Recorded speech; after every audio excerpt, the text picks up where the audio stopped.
First I gotta say everybody looks very nice tonight, and a good Veterans Day for any vets that are really. I'm going to give you a brief overview of my life. I grew up in Central Jersey, Monmouth County area, Marlboro Township, middle-class Jewish community.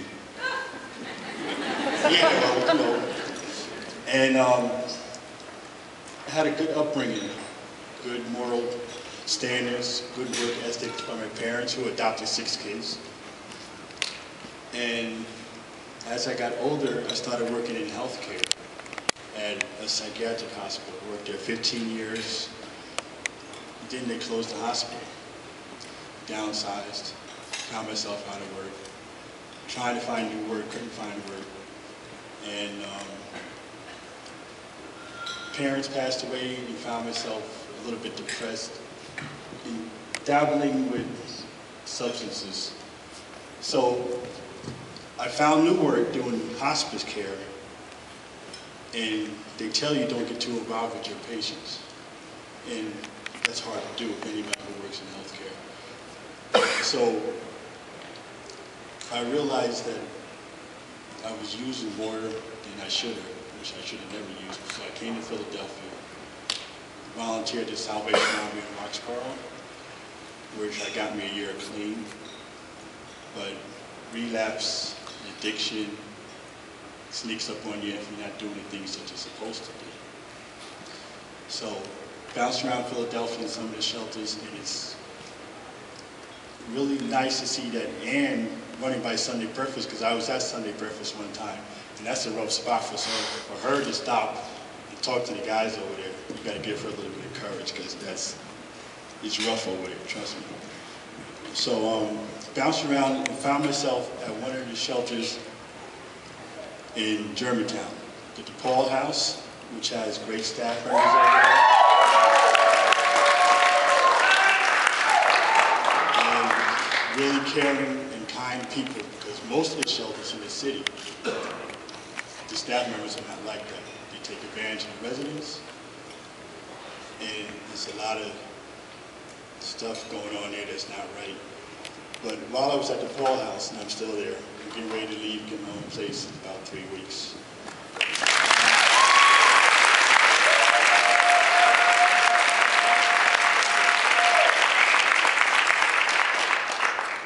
Back to my feet came up there and talked to the staff about bringing the program to the shelter there. And they told the residents about it, and I signed up, not knowing what I was getting myself into. Now, I used to run in high school, and I was good. I got a track scholarship, which I lost because once they gave me the physical, they found out that I had cancer and I had to get rid of the scholarship. I'm good now. That was in '83, so I'm okay now. But they came up there, I signed it, so now here comes back to my feet to give us an orientation. There's 2 people in the room. Now you got to picture this. There's 2 people in the room. Now you see how all the energy that Ann had when she was up here talking. It's Austin and volunteer Lynn Hernandez. Now I walk in there, and you see all these bubbling faces. Now, if you've been in the system for a while, you don't see people smiling and joking, because you always got to have your defense mechanisms on, because you never know what's going to happen. First thing you do, they grab you and give you a big hug, which you're not really used to, right?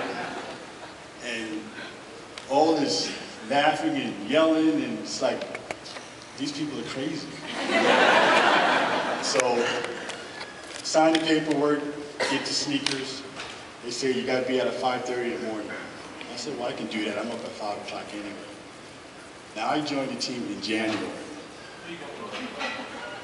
30 degrees outside. And they want to run. So I got like all these clothes on, and they want to run a mile, 2 miles, or whatever. My brain is saying, we can do this. My body's saying, yeah, we'll see about it. 46 years old, haven't run since I was 20. The first block, I only got a block, my lungs were on fire.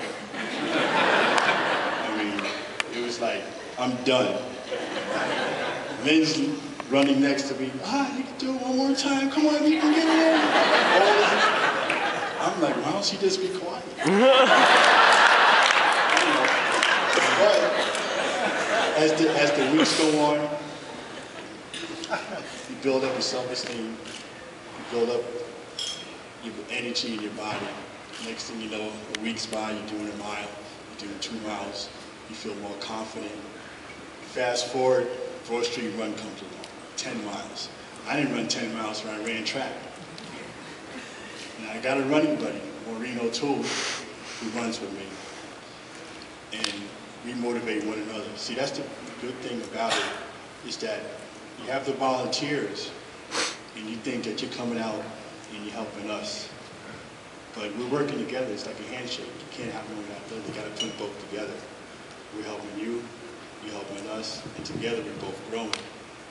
You know, you're giving us the confidence in coming out and run, but we're exposing you to different points of view of homelessness.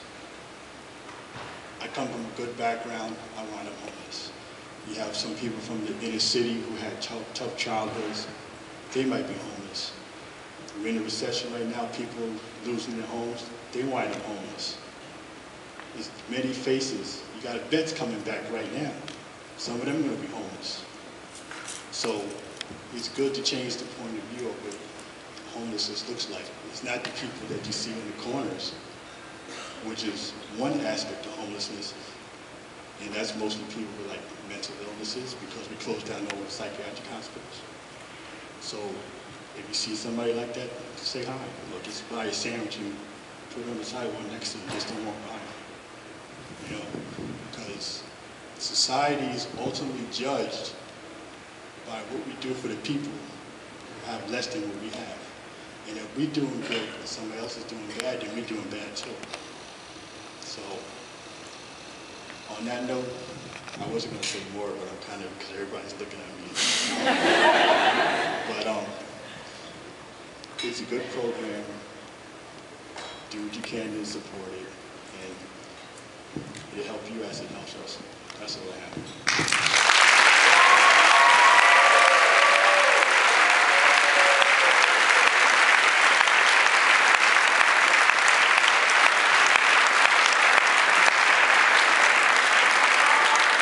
As I mentioned before Eddie spoke, Eddie has been very dedicated to our program since day one with the DePaul House. He's been through the highs and lows of DePaul, but every time I'm out there, Eddie is out there with a great attitude 100% of the time.